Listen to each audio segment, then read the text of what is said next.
से, ठीक। ये बहुत इंपॉर्टेंट है, एग्जाम में सबसे ज्यादा सवाल इससे भी रहते हैं, तो इसको भी जरा अच्छे से समझ लेंगे। ये इनहेरेंट पावर ऑफ कोर्ट्स जो है बेसिकली सेक्शन 151 में दिया गया है। पुराने वाला जो एक्ट है हमारा सीआरपीसी, उसका सेक्शन 482, और जो हमारा बीएनएस है उसमें 528, उससे कनेक्ट ये होता है सीधे सीधे। So now inherent power of court होता क्या है? तो देखिए यहां पर मैं पहले ही बता दूं कि इनहेरेंट पावर ऑफ कोर्ट का यहां पर कोई भी मीनिंग डेफिनेशन एज सच कुछ भी नहीं दिया है। ये 151 कुछ अलग ही कहानी कहता है। ये कहता है saving of inherent powers of court, but what do you mean bye inherent power? It is not mention anywhere in this CPC. CPC में कहीं भी इस बात का कहीं भी कोई जिक्र नहीं है कि इनहेरेंट पावर होगा क्या, ये नहीं कहा है। बस ये कह रहा है saving of inherent powers of courts. तो कोर्ट का जो इनहेरेंट पावर है हम उसको सेव करते हैं। भाई क्या है वो देखिए, यहां पर उन्होंने लिखा है नथिंग इन दिस कोड। इस चीज को अच्छे समझिएगा, nothing in this code, nothing in this code, यानी सीपीसी के अंदर कुछ भी ऐसा नहीं है shall be deemed to limit, जो कि लिमिट लगाती हो, रोक लगाती हो, एक तरीके से बांधती हो, और अदरवाइज या किसी और तरीके से affect the inherent power of the court to make such orders as may be necessary for the ends of justice। तो यहां पर इसको हम कह सकते हैं सीधे सीधे शब्दों में क्या है, ये देखिए यहां पर कहते हैं, देखिए such orders as may be necessary for the ends of justice or to prevent abuse of the process of the court. यहां पर दो मामले आ गए। तो मामला यहां पर क्लियर है क्या? दो चीजें बड़ी क्लियर हो गई। पहला, इनहेरेंट पावर किसको कहते हैं? इनहेरेंट पावर का मतलब होता है, देखिएगा, इनहेरेंट, इनहेरेंट पावर का मतलब क्या है? इनहेरेंट पावर का मतलब हम लोग यहां पर सिंपल समझे तो कहते हैं नैसर्गिक, यानी नेचुरल पावर। मतलब सीधे समझिए, नेचुरल पावर को ऐसे समझिए, नेचुरल मतलब जो नेचर से दिया है, जो प्रकृति ने दिया है, वही उसका मतलब गुण है, उसको चेंज कर ही नहीं सकते। You can not change that. मतलब जैसे एक सिंपल एग्जांपल समझिए, वो अगर वो चेंज हो गया तो वो क्या कहते हैं, उसको एक्सेप्शन कह दिए। जैसे शेर का बच्चा है, तो शेर का बच्चा जैसे पैदा होगा तो वो शिकार ही करेगा, वो नॉनवेज ही खाएगा, वो घास नहीं खा सकता, वो बाई बर्थ है, उसका नेचर ने ऐसा गुण दे रखा है। बकरी का बच्चा है तो वो घास ही खाएगा, वो शिकार नहीं करेगा, वो जाएगा नहीं किसी जानवर को मार के खाने के लिए, इट इज नॉट पॉसिबल। जैसे घोड़े का बच्चा होता है, तो आपने पढ़ा होगा बायोलॉजी वगैरह में कि भाई जीके जीएस में जानते होंगे, जब घोड़े का बच्चा जन्म लेता है तो कहते हैं 1 घंटे के अंदर अंदर वो दौड़ना शुरू कर देता है। वही एक ऐसा जानवर है, का बच्चा है जो दौड़ना शुरू कर देता है। वो बाई बर्थ गुण है, नेचुरल है, नैसर्गिक है कि वो जैसे पैदा लेगा वो दौड़ेगा ही दौड़ेगा, उसका काम ही दौड़ना, उसका कुछ कर ही नहीं सकते। तो वो चीज यहां पर मतलब वो गुण जो जन्मजात प्रकृति से मिली हो। तो कोर्ट का जन्मजात प्रकृति से क्या मतलब है? कोर्ट का जन्म ही किस लिए हुआ है? कोर्ट का जन्म हुआ है सिर्फ जस्टिस करने के लिए। कोर्ट का जन्म हुआ है, किसी तरह का कोई प्रोसेस है उसका एब्यूज को रोकने के लिए। अगर एक बड़ा कोर्ट है, यानी कि सुपीरियर है, एक इंफीरियर है, या उसका सबऑर्डिनेट कोर्ट है, तो सबऑर्डिनेट कोर्ट अगर गलती करता है, यानी जुरिस्डिक्शन एक्सीड कर जाए, या जो जुरिस्डिक्शन मिला उसको सही तरीके से नहीं एक्सरसाइज करके इरेगुलर तरीके से एक्सरसाइज करता है, तो उस कंडीशन में उसको कंट्रोल करने के लिए वो आदेश पास कर सकता है। तो मतलब जहां गलती होगी उस गलती को रोकना, जहां पर अनजस्टिस होगा वहां पर जस्टिस करना, ये कोर्ट का नैसर्गिक पावर है, ये नेचुरल है। कोर्ट का काम ही, जैसे पुलिस का काम ही क्या है? पुलिस का काम है पकड़ना और पीटना, ये एकदम नेचुरल है। आप किसी भी आदमी को समझ लीजिए कि भाई अगर कोई पुलिस वाला है तो उसके दिमाग में आपके, जैसे कोई बोला कि अच्छा पुलिस में है, सिपाही भी है, तो दिमाग में आपको चलेगा मतलब रिश्वतखोर तो होगा, चाहे वो कितना भी ईमानदार हो, चाहे कितना भी ईमानदार हो, लेकिन ये बेईमानी कहीं ना कहीं किसी न किसी तरीके से आती ही आती है। मतलब मैं, आप भी जानते हो बहुत सारे ऐसे लोग होंगे, मैं भी कुछ लोगों को ऐसे जानता हूँ जो सच में कहीं भी किसी भी टाइप से पूरे करियर में, पूरी जिंदगी में, जब तक रिटायर नहीं कर रहे हैं तब तक इनके खिलाफ एक भी एलिगेशन रिश्वत का नहीं लिया, कभी रिश्वत में पकड़ा ही नहीं। लेकिन रिश्वत का दूसरा तरीका है, भैया आप काम कर रहे हैं तो कोई आपके घर पे खाना पहुंचा रहा है, कोई बढ़िया बढ़िया मिठाई का पैकेट पहुंचा रहा है, नॉनवेज पहुंचा रहा है, कोई मछली पहुंचा रहा है, कोई चिकन पहुंचा रहा है, इस तरीके से चीजें हो रही हैं। रिश्वत नहीं ले रहा है, कैश में पैसे नहीं ले रहा है, घर नहीं लिखवा रहा है, जमीन नहीं खरीद रहा है, बंगलो नहीं ले रहा है, गाड़ी नहीं ले रहा है, वो कुछ दूसरे तरीके से ले रहा है, बच्चों के कपड़े मंगवा ले रहा है, बीवी के कपड़े मंगवा ले रहा है, इस तरीके से सीन चल रहा है। तो आप कितना भी ईमानदार से ईमानदार पुलिस वाला होगा तो वो बेईमानी आ ही जाएगी उसके अंदर। हम लोग के अंदर क्या है, जो एडवोकेट्स होते हैं उसके अंदर क्या फाइट करने की आदत से होती है। जो कोर्ट में है उनको बहस करना ही करना है, चाहे नॉलेज हो चाहे नॉलेज ना हो, वहां पर हम लोग बहस करते हैं। Only advocate are the profession, only advocate is the profession. Advocacy एक ऐसा प्रोफेशन है जो हर जगह लग जाती है। हर लॉ हमें नहीं पता होता, फिर भी हम उसके बारे में स्टडी करके फिर जाके कोर्ट में अपीयरेंस लगा देते हैं। जज साहब के साथ भी यही कहानी। तो इनहेरेंट का मैं इतना मतलब बता रहा था। इनहेरेंट का मतलब होता है कि जो जन्म से है, जो नैसर्गिक है, जो नेचुरल है। तो यहां पर सेक्शन 151 सीपीसी बहुत सिंपल ये कहता है कि कोर्ट का जो नैसर्गिक पावर है हम उसको बचाते हैं। यानी कोर्ट क्या कर सकती है नैसर्गिक पावर में यानी नेचुरल पावर में? कोर्ट का जो नैसर्गिक पावर है जस्टिस करना, तो उस जस्टिस करने के लिए कोर्ट कुछ भी कर सकती है, कोई भी आदेश जारी कर सकती है। तो such orders as may be necessary for the ends of justice, यानी जस्टिस के लिए कोई भी आदेश कोर्ट पास कर सकती है, कोई भी आदेश। उसको सीपीसी से कोई बाउंड नहीं कर सकता, आप चैलेंज नहीं कर सकते। अच्छा सर सीपीसी में कहां लिखा हुआ है? Is it mention anywhere in the CPC? जैसे ही किसी ने बोल दिया कि मैं सेक्शन 151 का एक्सरसाइज करता हूं, किसी सिविल जज ने कह दिया या डिस्ट्रिक्ट जज ने कह दिया कि मैं 151 के तहत ऑर्डर पास कर रहा हूं, या लिख दिया उन्होंने अपने ऑर्डर शीट में कि as per section 151 of the CPC, तो बात खत्म हो गई। आप सीपीसी ढूंढते रहिए, पढ़ते रहिए, कोई मतलब नहीं है। मतलब सीधा है कि आपको 151 के तहत वो आपको पावर दे दिया कि in the interest of justice U can pass any order which is not mentioned anywhere in the CPC. हाँ, अगर आपको चैलेंज करना है, उस ऑर्डर को चैलेंज करना है लेके अपील में, रिव्यू, रिवीजन, जो भी वट एवर आप करना चाहते हैं आप कर सकते हैं। अगर आपको लगता है कि 151 के तहत दिया गया कोई भी आदेश, कोई भी ऑर्डर जस्टिस डिलीवर नहीं करता है, तब in case the orders does not deliver justice, in that situation you can challenge that order also, वो आप कर सकते हैं। एक बात तो ये हो गई। दूसरी बात, prevent abuse of process of the court. जो कोर्ट के प्रोसेस, कोर्ट का जो प्रोसेस होता है उसके एब्यूज को रोकने के लिए भी सेक्शन 151 में पावर दे दिया है। अब बड़ा इंटरेस्टिंग है 151, इसको गहराई से समझने में बड़ा मजा आएगा, सच बता रहा हूं बहुत इंटरेस्टिंग है। 151 में ये तो इतना लिख के छोड़ दिया, लेकिन आप मजेदार चीज समझिए, सीपीसी में बहुत जगह ऐसे कुछ प्रोविजंस दिए गए हैं, सीपीसी में कुछ ऐसे प्रोविजंस दिए गए हैं जो बताते हैं कि कोर्ट के पास इनहेरेंट पावर में क्या है। ये एक बड़ा इनहेरेंट बहुत इंटरेस्टिंग पार्ट है। और ये कहां से शुरू हो जाता है? ये शुरू होता है 148 से, 148 से ही शुरू हो जाता है। यानी सेक्शन 148 से लेकर के 153 बी, मैं आपको दिखा देता हूं 153 B.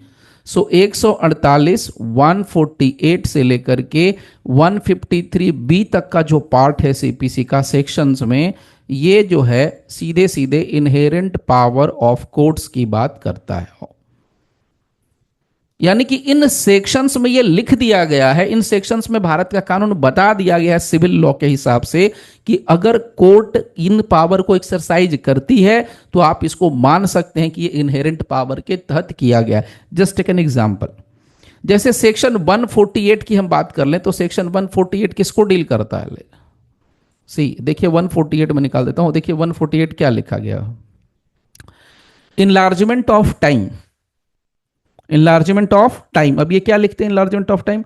It simply provides that कि where any period is fixed. बहुत इंटरेस्टिंग पार्ट कहता है it simply provides that where any period is fixed. जैसे रिटन स्टेटमेंट फाइल करने के लिए हमारे पास 30 ही दिन है, बढ़ा करके एक्स्ट्रा 60 दिन मिलते हैं तो हमारा 90 दिन मिल गया। सो नाउ इट प्रोवाइड्स कि जहां पर किसी काम को पूरा करने के लिए कोई टाइम पीरियड फिक्स कर दिया गया है एज पर कानून, भारत के कानून के हिसाब से, सीपीसी के हिसाब से कोई टाइम पीरियड फिक्स कर दिया गया, टाइम पीरियड फिक्स कर दिया, हमें उससे कोई फर्क नहीं पड़ता। ये है इनहेरेंट पावर, ये है इनहेरेंट पावर। तुमने लिखा हमें उससे कोई फर्क नहीं पड़ता, मतलब सीपीसी के साइड में हम जो बोलेंगे वही कानून है। ये मैं नहीं कह रहा हूं, ये सेक्शन 148 दे रहा है पावर। सीपीसी सेक्शन 148 जज को ये पावर दे रहा है, सिविल कोर्ट को ये पावर दे रहा है, सिविल जजेस को पावर दे रहा है, डिस्ट्रिक्ट जज को पावर दे रहा है। बहुत क्लियर लिखा, where any period is fixed or granted by the court for the doing of any act prescribed or allowed by this code. By this code मतलब सीपीसी। अच्छा, कोड का मतलब क्या होता है? कोड का मतलब तो हो गया जिसमें सेक्शन भी हो गया और ऑर्डर्स भी हो गया, रूल्स भी हो गया, सब सेक्शन हो गया, सब। यानी कि अगर हम सेक्शन की बात करें तो वो कोड है, सब सेक्शन की बात करें तो वो भी कोड है, हम ऑर्डर की बात करेंगे तो वो कोड है, हम उसके रूल्स की बात करेंगे तो वो कोड है, उसके सब रूल्स की बात करेंगे तो भी वो कोड है। सो कोड में everything is included in the code. ये मैं नहीं कर, फिर अगेन डेफिनेशन पार्ट में जाइए, देखिए वहां पर सब लिखा हुआ है। It is mention in the definition part of the CPC कि what do you mean by code. तो कोड क्या होता है? तो जहां पर ये साफ साफ कहा, ये किस मामले में कह रहे हैं कि जहां पर कोई टाइम लिमिट फिक्स कर दी गई है सीपीसी की तरफ से, तो यहां पर साफ साफ लिखा है कॉमा के बाद, द कोर्ट में in its discretion, the court में कर सकती है, कर सकती है, इन इट्स डिस्क्रेशन, अपने विवेक के अनुसार से कर सकती है। क्या कर सकती है? From time to time in large such period not exceeding 30 days in total. तो ये भारत का कानून कहता है, ये सीपीसी कहता है कि सीपीसी में कहीं भी कुछ भी, सीपीसी खुद कह रहा है कि सीपीसी में कहीं भी टाइम लिमिट दिया, साइड करो यार, फेंको रद्दी के टोकरे में। हम ये पावर देते हैं सिविल जज को कि भैया तुमको जो मर्जी आए टाइम बढ़ा दो, उसका 30 दिन एक्स्ट्रा दे दो, जाओ अपने तरफ से 30 दिन दे दो टोटल में। कितनी बड़ी बात होगी। इसको बोलते हैं इनहेरेंट पावर। पूरे सीपीसी में कहीं नहीं है, बट ये एक लौता कह रहा है कि नहीं नहीं तुम टाइम बढ़ा लो, तुम टाइम दे दो, उससे कोई फर्क नहीं पड़ता। तो यहां पर क्या लिखा? Even though the period originally fixed or granted may have expired. तो एक्सपायर्ड है तो एक्सपायर्ड है, उससे क्या फर्क पड़ता है, हमारे पास पावर है, हमने दे दिया। तो 148 इतनी बड़ी बात कहता है।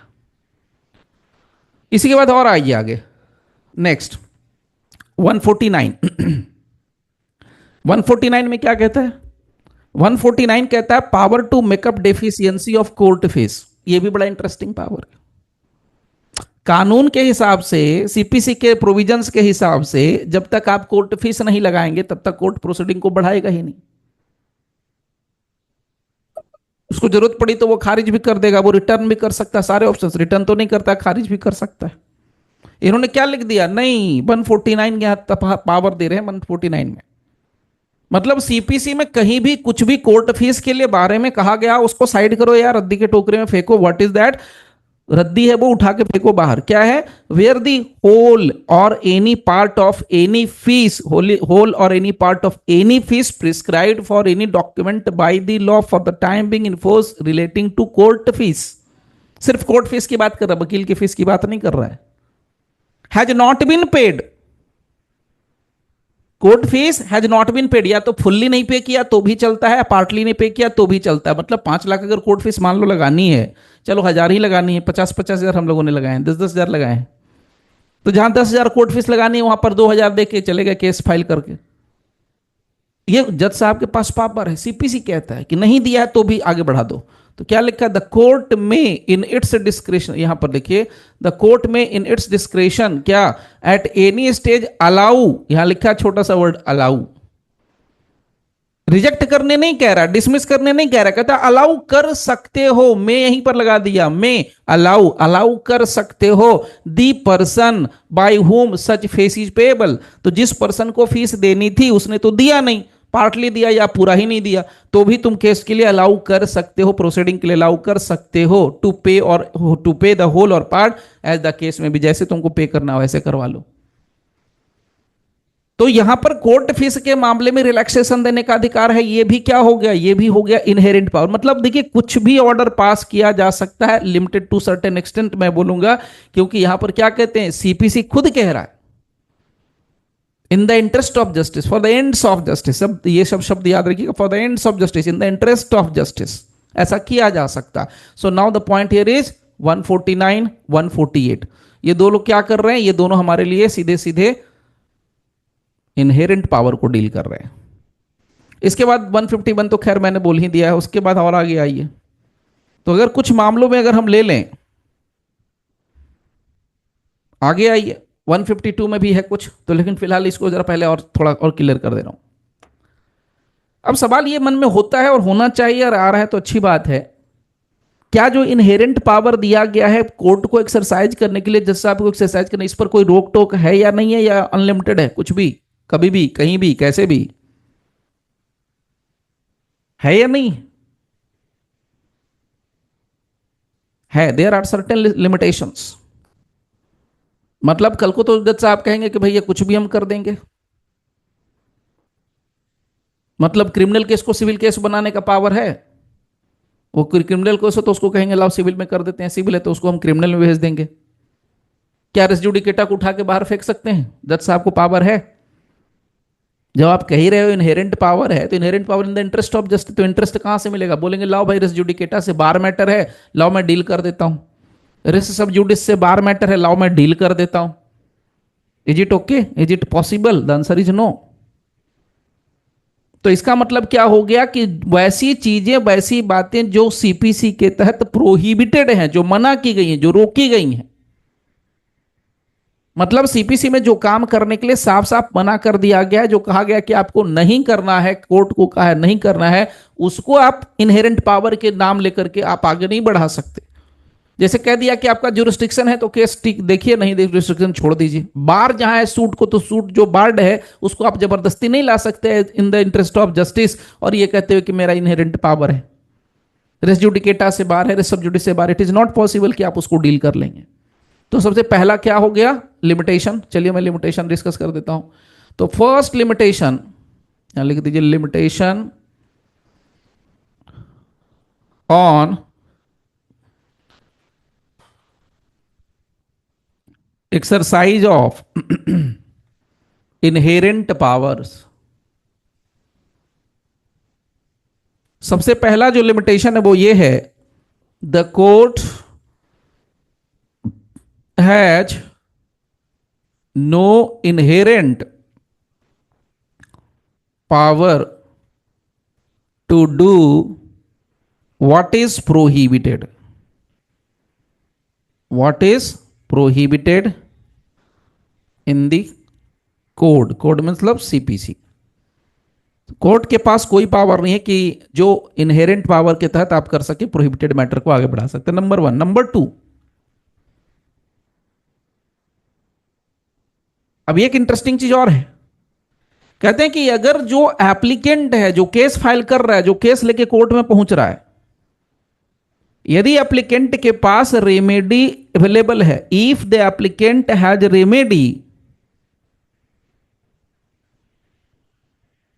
If the applicant has remedy provided elsewhere in the code, CPC में कहीं भी किसी भी पॉइंट पर अगर रेमेडी कुछ और अवेलेबल है, but has neglected to avail himself of it, मतलब कहने का अगर जहां पर उसको पार्टी को दिया गया सब्सटैंटिव राइट, जहां पर पार्टी को कहा गया कि भाई तुम्हारी डिक्री खत्म हो गई, तुम्हारा डिक्री पास हो गया, you are not happy with the decree, you can go for appeal, अब उसका राइट है अपील फाइल करने का, अब वो राइट को अवेल नहीं करता है, इंटेंशनली जानबूझ करके छोड़ देता है। अब वो पहुंच जाए कोर्ट में, कहे कि जनाब हमने तो, आपके पास इनहेरेंट पावर है, आप तो कुछ भी कर सकते हो, माई बाप आप तो भगवान हो, नहीं कर सकते। जहां पर अवेलेबल है, वो जो अवेलेबल है उतना ही देना है, उसके बाहर कुछ नहीं जाना है। सो इसका मतलब ये हो गया, if the applicant has remedy provided elsewhere in the code, बड़ा क्लियर कहता है, यदि एप्लीकेंट के पास रेमेडी प्रोवाइडेड है एल्सवेयर इन द कोड, कहीं भी सीपीसी में प्रोवाइडेड है elsewhere, but has neglected, neglect मतलब नेग्लिजेंस के सेंस में, नेग्लिजेंस मतलब जानबूझ के अपनी तरफ से छोड़ देना, अच्छा नेग्लिजेंस, चलो आज नहीं कल करेंगे, कल नहीं परसों करेंगे, परसों नहीं 10 दिन बाद करेंगे, negligence. So neglected to avail himself of it, तो जहां पर इसको राइट था लेकिन ये नहीं लेता है, तो वहां पर आप जबरदस्ती उसको ये ला करके नहीं दे सकते हैं। नंबर 3 लास्ट, प्रोसीजरल पार्ट में आप छेड़छाड़ नहीं कर सकते। So it can not effect the substantive right, it cannot affect the substantive right of the parties। Parties के सब्सटैंटिव राइट को आपने मान लीजिए कि अपील करने का राइट है, आप कल को कहें ले अपील क्यों फाइल कर रहा है यार, हटा तेरे अपील को मैं नहीं सुनूंगा, मैं तो इसका रिव्यू देखूंगा, अच्छा तुम्हारा अपील ही नहीं सुनूंगा, फेंको, मैं अपील नहीं सुनूंगा, सब कुछ ओके है फिर भी आप ऐसा नहीं कर रहे हो, एज पर लॉ ओके है फिर भी आप नहीं कर रहे हो, तो आप इनहेरेंट पावर के नाम पे कुछ भी नहीं कर सकते कि अपील फाइल करें, आप अपील को खत्म कर दो, डिसमिस कर दो, रिवीजन फाइल कर, रिवीजन आपको जहां पर ऑर्डर पास करना है रीजन के साथ, वो आप रीजन ही नहीं पास करो, बोले मेरे पास तो 151 है, यू कांट डू इट। तो यहां पर दो बातें बड़ी क्लियर हो गई। पहली बात तो ये कि इस कानून के तहत, भारत के सो कॉल्ड सिविल लॉ के कानून के तहत, सीपीसी के तहत, ये सिविल जज को ये अधिकार है, सिविल कोर्ट को ये पावर दे दिया गया है कि वो इनहेरेंट पावर को एक्सरसाइज कर सकते हैं, और इनहेरेंट पावर का मतलब होता है in the interest of justice, वो या for the ends of justice, कोई भी आदेश जो जरूरी है वो पास किया जा सकता है। दूसरा, कोर्ट के प्रोसेस का अगर अब्यूज होता है किसी भी तरीके से तो उसको रोकने के लिए भी यहां पर कोई आदेश पास किया जा सकता है, ये भी इनहेरेंट पावर हो गया। अब आते हैं नेक्स्ट पार्ट पर, बहुत सिंपल सा पार्ट है। अब आगे कहता है कि क्या जजमेंट, डिक्री और ऑर्डर का अमेंडमेंट हो सकता है, the answer is again no. ये बहुत क्लियर कहता है कि जहां पर क्लर्कियल एरर है, जहां पर अर्थमेटिकल एरर है, जहां इस टाइप के क्लर्कियल और अर्थमेटिकल एरर होते हैं डिक्री में, जजमेंट में, ऑर्डर में, या कोई ऐसे एक्सीडेंटल स्लिप की वजह से या टाइपिकोग्राफिकल एरर है इसकी वजह से ऐसा कुछ हो गया है, तो that can be corrected at any time by the court either on its own motion or on the application of the parties. तो पार्टी की एप्लीकेशन मूव करने पर या कोर्ट खुद से वैसी गलतियों को सुधार सकता है। तो कौन सी गलती? Clerical error, arithmetical mistakes. अब जैसे एक सिंपल एग्जांपल देता हूं, मेरे केस में ऐसा हुआ था, एक एमएससीटी का मैटर था, मोटर व्हीकल एक्सीडेंट क्लेम का।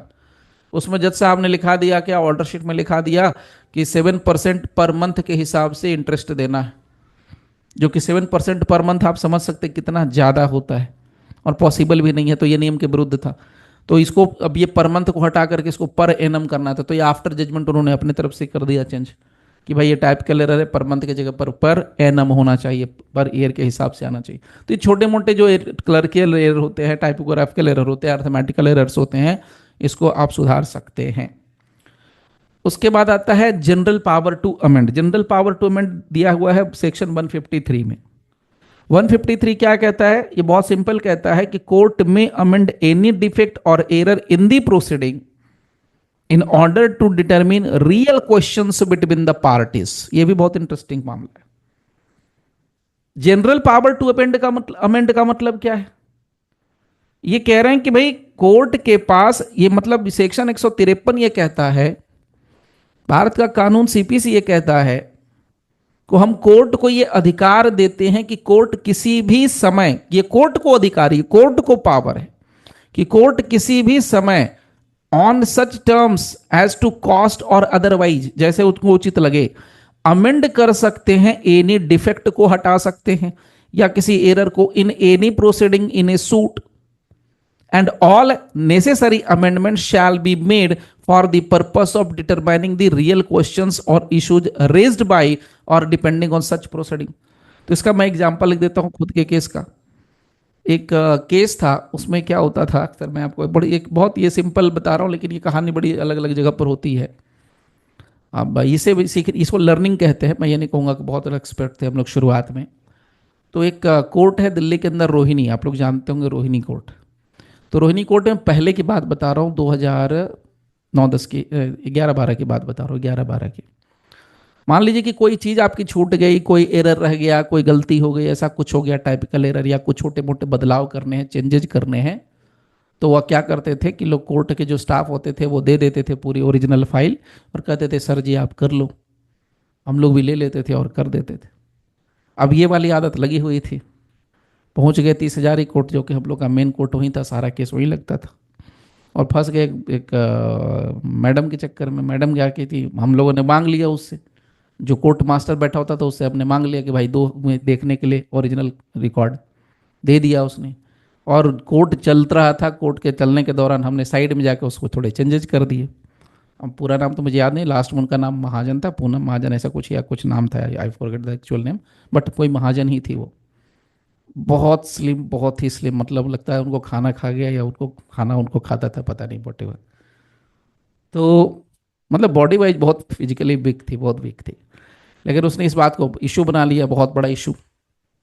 बोले आप ऐसे कैसे कर सकते हैं, आपने बिना अमेंडमेंट की पिटीशन लगाए। जब उसमें कोई चेंजेस, बड़े चेंजेस नहीं थे उसमें, सिर्फ क्या करना था, एक छोटा सा अमेंडमेंट था, माइनर अमेंडमेंट।